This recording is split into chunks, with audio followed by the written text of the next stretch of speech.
से अटकी सूरत या नाम से अटकी ಮನಸ್ಸಿಗೆ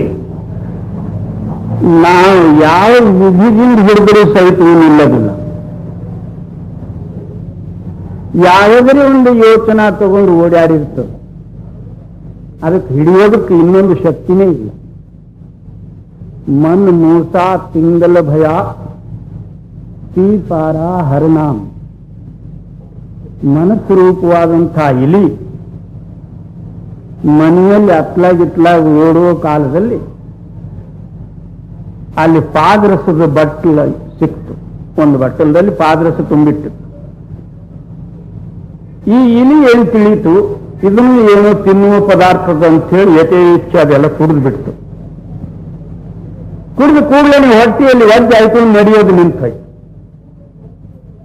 ಹಾಗೆ ಸರ್ವರಲ್ಲಿಯೂ ಮನಸ್ಸು ರೂಪವಾದಂತಹ ಇಲಿ ಈ ಮನೆಯಲ್ಲಿ ಓಡಾಡ್ತದ. ಅದಕ್ಕೆ ಹಿಡಿಬೇಕಂತ ಹೇಳಿ ಅದು ಒಳಗದ, ನಾವು ಹೊರಗೆ ಹಿಡಿಬೇಕಂತ ಪ್ರಯತ್ನ ಪಡಿತೀವಿ. ಮನಸ್ಸಿಗೆ ಹಿಡಿಯೋದಕ್ಕೆ ಇವನು ಹಾದು ದ್ವಾರಕಕ್ಕೆ,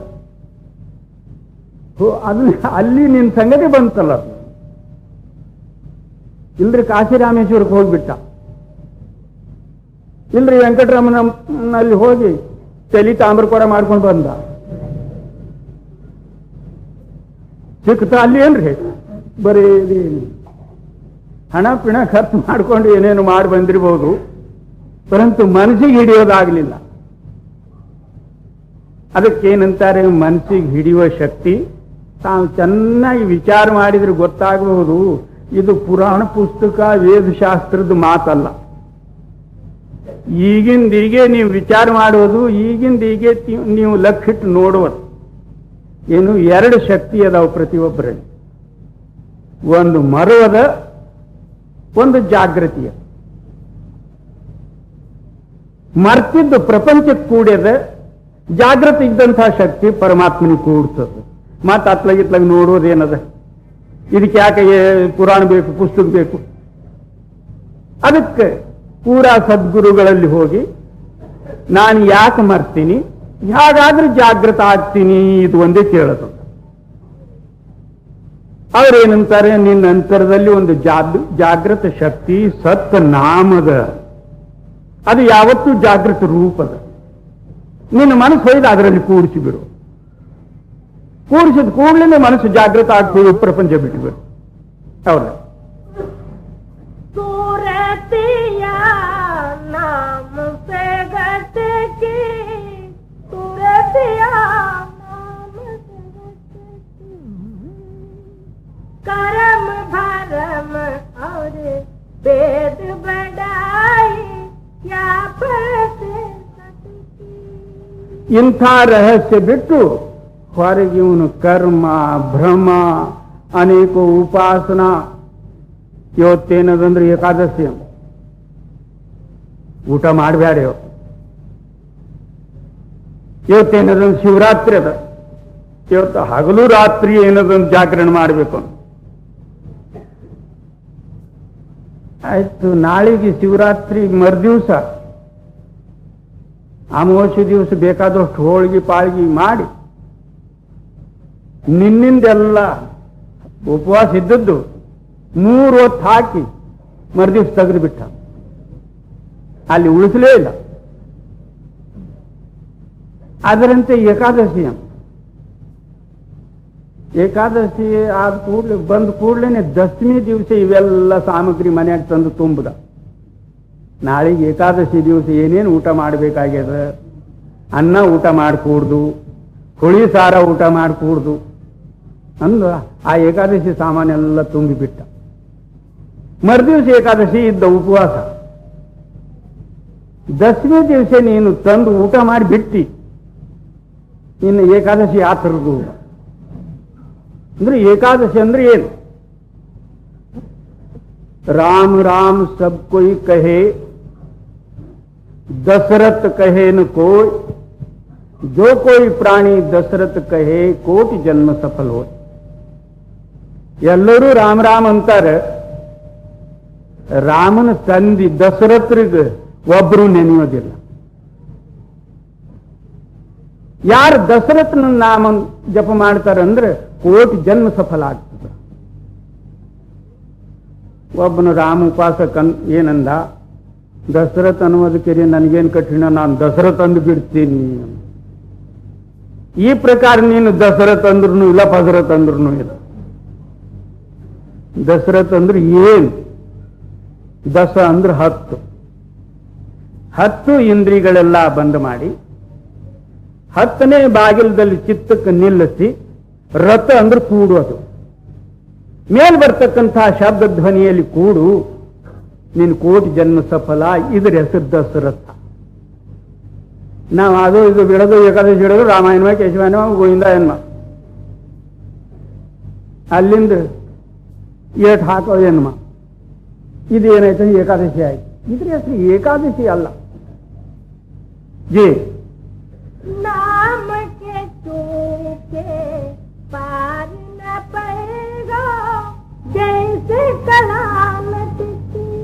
ಅದಕ್ಕೇನಂತಾರ, ಸತ್ಯನಾಮದಿಂದ ನೀನು ದೂರ ಆಗಿದ್ರೆ, ಸತ್ಯನಾಮ ಅಂದ್ರೆ ಅಕ್ಷರ ಅಲ್ಲ, ಧುನಾತ್ಮಕ ಧ್ವನಿ ತನ್ನಷ್ಟಕ್ಕೆ ತಾನೇ ಮೇಲಿಂದ ಬರ್ತದೆ. ಅದಕ್ಕೆ ಯಾರೂ ಮಾಡಿಲ್ಲ ಅಥವಾ ಮಾಡೋರು ಇಲ್ಲ.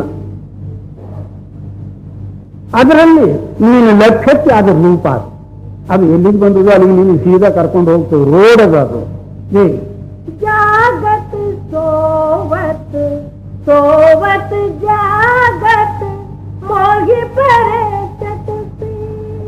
ಅದಕ್ಕೇನಂತಾರೆ, ಆ ನಾಮದ ಫಲ ಯಾರಿಗೆ ಸಿಗ್ತದೆ? ಮಲಗಿದವರು ಜಾಗೃತ ಆದವ್ರಿಗೆ, ಜಾಗೃತ ಇದ್ದವರು ಮಲಗಿದವ್ರಿಗೆ ಸಿಗ್ತದೆ. ಮಲಗಿದವರು ಜಾಗೃತ ಆಗಬೇಕು, ಜಾಗೃತ ಇದ್ದವ್ರು ಮಲಗಬೇಕು, ಅವ್ರಿಗೆ ಸಿಗ್ತದ. ಇದೇನು ಅಂದ್ರೆ, ಈಗ ನಾವು ಸಂಸಾರಿಕ ಮಾಯಾವಿ ಕರ್ಮದಲ್ಲಿ ಜಾಗೃತ ಇದ್ದೆವು, ಇತ್ಲಾಗ ಮಾತ್ರ ಬೇಕಾದಷ್ಟು ಜಾಗೃತ ಇದ್ದೆವು. ಆ ನಾಮ ಪರಮಾರ್ಥದಿಂದ ಮಲಗಿದೆವು. ಅದಕ್ಕೇನಂತಾರೆ, ಜಾಗೃತ ಇದ್ದವನು ಮಲಗಬೇಕು, ಆ ನಾಮದಲ್ಲಿ ಕೂಡಬೇಕು, ಮತ್ತು ಮಲಗಿದವನು ಜಾಗೃತ ಆಗಬೇಕು. ಈಗ ಅನಾದಿ ಕಾಲದಿಂದ ನಾವು ಅಜ್ಞಾನ ಅವಸ್ಥದಲ್ಲಿ ಏನು ಮಲಗಿದೆವೋ, ಆ ಅವಸ್ಥದಿಂದ ಜಾಗೃತ ಆದ್ರೆ ಆ ನಾಮ ನಮ್ಮ ಅಂತರದಲ್ಲಿ ಪ್ರಗಟ ಆಯಿತು ಅಂತ ಹೇಳಿ. जैसे पपीहा स्वाति बूंद को लाग लगे रटती. ಅದಕ್ಕೇನಂತಾರೆ, ಆ ನಾಮಕ್ಕೆ ಹೇಗೆ ಜಪ ಮಾಡುವುದು? ಸ್ವಾತಿ ನಕ್ಷತ್ರಕ್ಕೆ, ಚಾತ್ರಕ್ಕೆ ಪಕ್ಷಿ ಆಹೋರಾತ್ರ ರಟಣೆ ಮಾಡ್ತದೆ ಆ ನೀರಿಗಾಗಿ. ಅದು ಅನ್ಯ ನೀರು ಕುಡಿಯೋದಿಲ್ಲ, ಕೇವಲ ಸ್ವಾತಿ ನೀರೇ ಕುಡಿತದ. ಒಂದು ಸಮಯದಲ್ಲಿ ಮುಸಲ್ಮೀನರಲ್ಲಿ ಒಬ್ಬ ಮೂಸಾ ಪೈಗಂಬರ್ ಅಂತೇಳಿ ಆಗಿ ಹೋಗ್ಯಾರ. ಆತನು ಒಂದು ದಿವಸ ಆ ಪರಮಾತ್ಮನಲ್ಲಿ ಕೇಳ್ತಾನೆ, आए खुदा, मेरे जैसा कोई आपका बंदा है? ನನ್ನಂತವ್ರು ಯಾರಾದ್ರೂ ನಿಮ್ಮ ಭಕ್ತರು ಉಂಟ? ಆ ವೇಳೆಯಲ್ಲಿ ಪರಮಾತ್ಮನಿಂದ ಏನು ಆವಾಜ್ ಬಂತು, ಹೇ ಮೂಸಾ, ನೀನು ಯಾವ ವಿಚಾರದಲ್ಲಿ ಇದ್ದೀಯ? ನಿನ್ನಷ್ಟಕ್ಕೆ ನೀನು ಭಕ್ತಿ ಮಮಕಾರತ್ವದಿಂದ ಇದು ಅಂತಿ ಹೊರತಾಗಿ ಎಷ್ಟೋ ಜನರು ಇರಬಹುದು, ಮನುಷ್ಯರೇ ಯಾಕ? ಅಲ್ಲೊಂದು ಗಿಡದ ಮೇಲೆ ಒಂದು ಪಕ್ಷಿ ಕೂತದ, ಅದಕ್ಕೆ ಹೋಗಿ ಕೇಳು. ಅವಾಗ ಮೂಸಾ ಪೈಗಂಬರು ಆ ಗಿಡದ ಹತ್ರ ಬಂದು ಮೇಲ್ ಕೂತಂತ ಪಕ್ಷಿಗೆ ಕೇಳ್ತಾರೆ,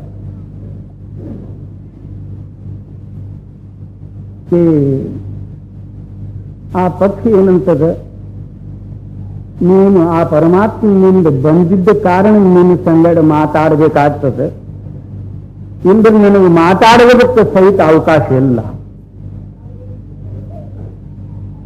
ಕೆಳಗೆ ನೀರು ಹರಿತಾವ, ನನಗೆ ಎಷ್ಟೋ ದಿವಸ ಆಯಿತು ನೀರಡಿಕೆ ಆಗಿ, ನೀರು ಕುಡಿಯೋದಕ್ಕೆ ಸಹಿತ ನನಗೆ ಪುರುಸತಿಗಿಲ್ಲ. ಯಾಕೆ ನಿನಗೆ ಅಷ್ಟು?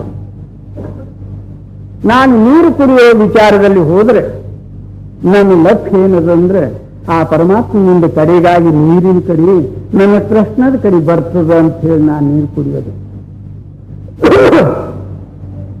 ಆವಾಗ ಮೂಸಾ ಪೈಗಂಬರು ಇನ್ನು ಪಕ್ಷಿಗಳಲ್ಲಿ ಇಂಥ ಪರಮಾತ್ಮನ ಪ್ರೇಮದಂದ್ರೆ ನಾನೇನು ಅದರ ಮುಂದಂತ ಹೇಳಿ ಹೋಗ್ಬೇಕಾಯ್ತು. ಅದರಂತೆ ನೀನು ಆ ಪರಮಾತ್ಮನ ಚಿಂತನೆ ಮಾಡೋ ಕಾಲದಲ್ಲಿ ಅತ್ಲ ಗಿತ್ಲ ಅವು ಇವು ಎಲ್ಲ ಚಿಂತೆ ಎಲ್ಲ ಬಿಟ್ಟು ಬಿಡು. ಯಾಕೆ ಪ್ರತಿಯೊಂದು ವೇದಶಾಸ್ತ್ರದಲ್ಲಿ ಏನು ಸಿದ್ಧಾಂತದನ್ನು ಪರಮಾತ್ಮನ ಒಬ್ಬನು ಅಂತ. ನಾವು ಏನೇನು ಮಾಡ್ಕೊಂಡು ಕೂತಿದ್ದೆವು.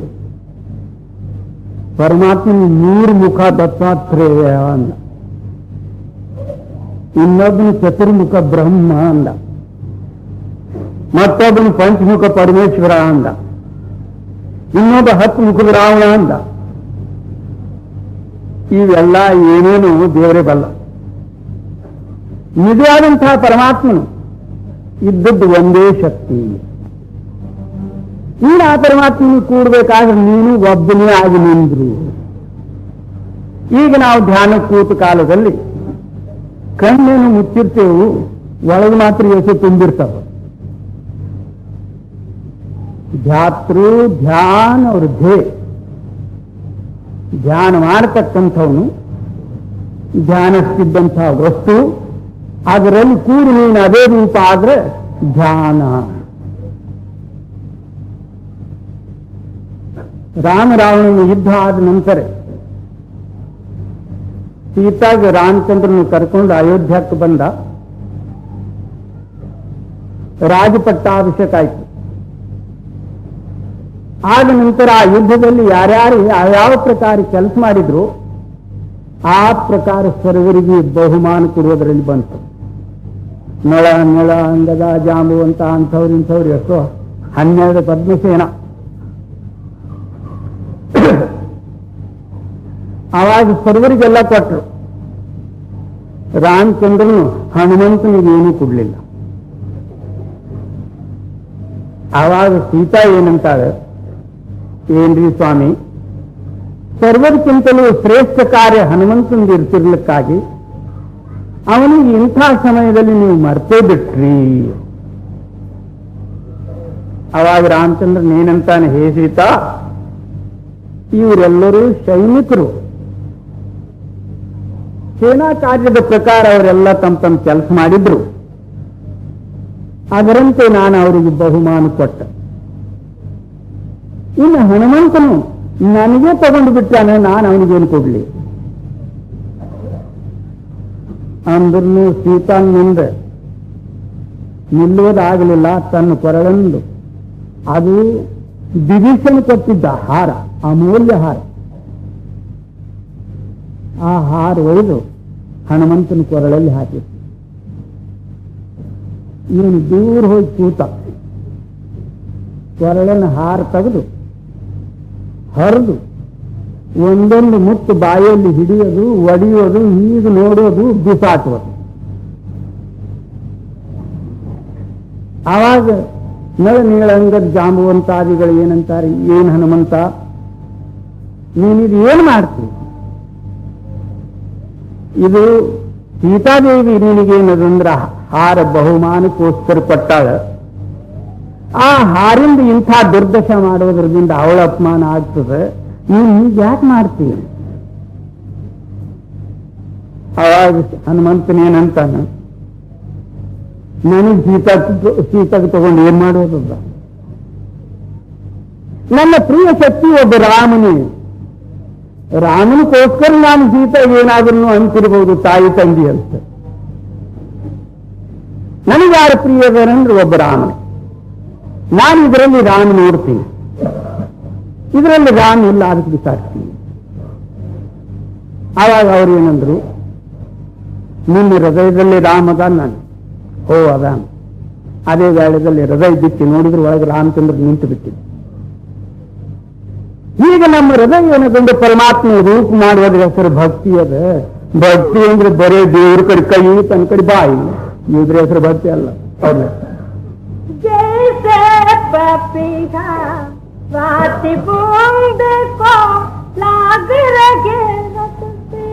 ಯಾವ ಪ್ರಕಾರ ಸ್ವಾತಿ ನಕ್ಷತ್ರಕ್ಕೆ ಚಾತ್ರಕ ಪಕ್ಷಿ ರಚನೆ ಮಾಡ್ತದೋ ಹಾಗೆ ನೀನು ನಿನ್ನ ಹೃದಯದಿಂದ ಆ ಪರಮಾತ್ಮ ನಾಮಸ್ಮರಣೆ ಚಿಂತನೆ ಮಾಡು.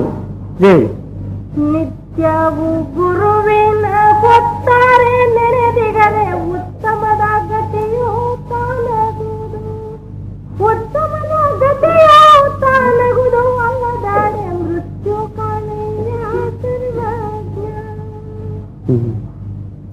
भरम में तो किया सिर के ऊपर तो मैं तुकी पटकी.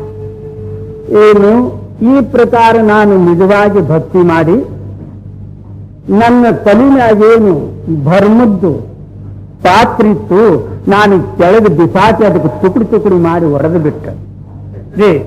हम तो अपनी चाल चलते गए लोग कहीं उल्टी.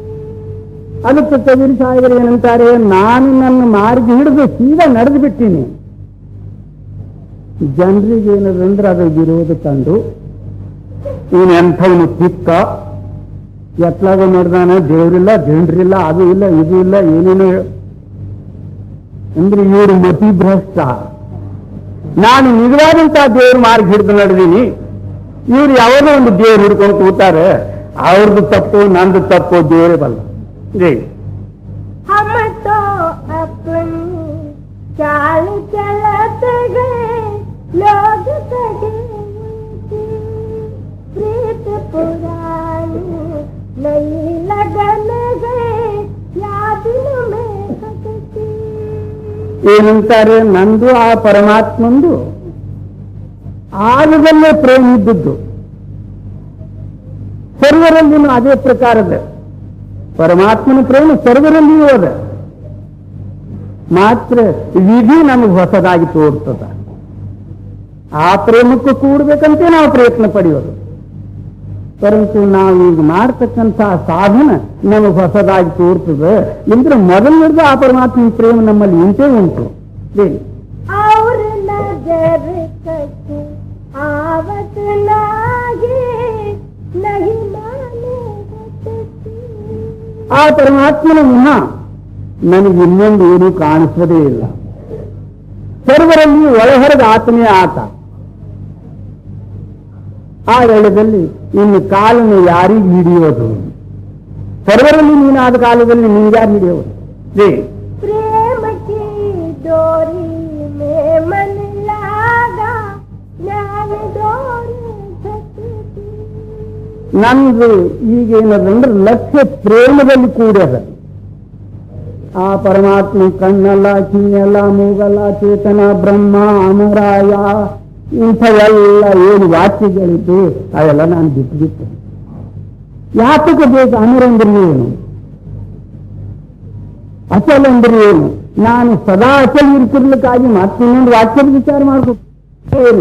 ನಾನು ಆ ಪ್ರೇಮದಲ್ಲಿ ಮುಳುಗ್ಬಿಟ್ಟಿನಿ. जैसे सलिता सिंध समानी फेर लगी पड़ती.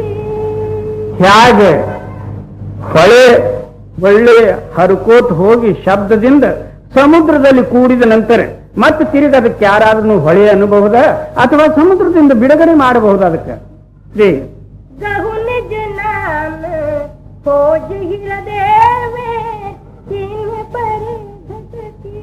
ಅದಕ್ಕೆ ಅಂಥದ್ದೊಂದು ನಿಜನಾಮ ರೂಪವಾದಂತಹ ಸತ್ಯ ಶಬ್ದ ನಿಮ್ಮ ಅಂತರದಲ್ಲಿದೆ. ಗುರುವಿಗೆ ಶರಣ ಹೋಗಿ ಆ ಶಬ್ದದ ವಿಚಾರ ತಗೊಂಡು ಶಬ್ದ ಶೋಧಕನಾಗಿ ಅಭ್ಯಾಸ ಮಾಡು. ನೀನು ಆ ಸತ್ಯ ಸಮುದ್ರದಲ್ಲಿ ಕೂಡಿಬಿಡು. कहे कबीर सुनो भाई साधो फेर नहीं भटकी. ಒಮ್ಮೆ ನೀನು ಅದರಲ್ಲಿ ಕೂಡಿದ ನಂತರ ಮತ್ತೆ ನಿನಗೇನದನ್ನು ತಿರುಗಿ ಬರುವುದು ಹೋಗುವುದು ಚಕ್ರವೇ ತಪ್ಪು ಹೋಗ್ತದ. ನೀನು ಅದರ ರೂಪ ಆಗ್ತಿ, ನಿನಗೆ ತರೋರು ಯಾರು? कहे कबीर सुनो भाई साधो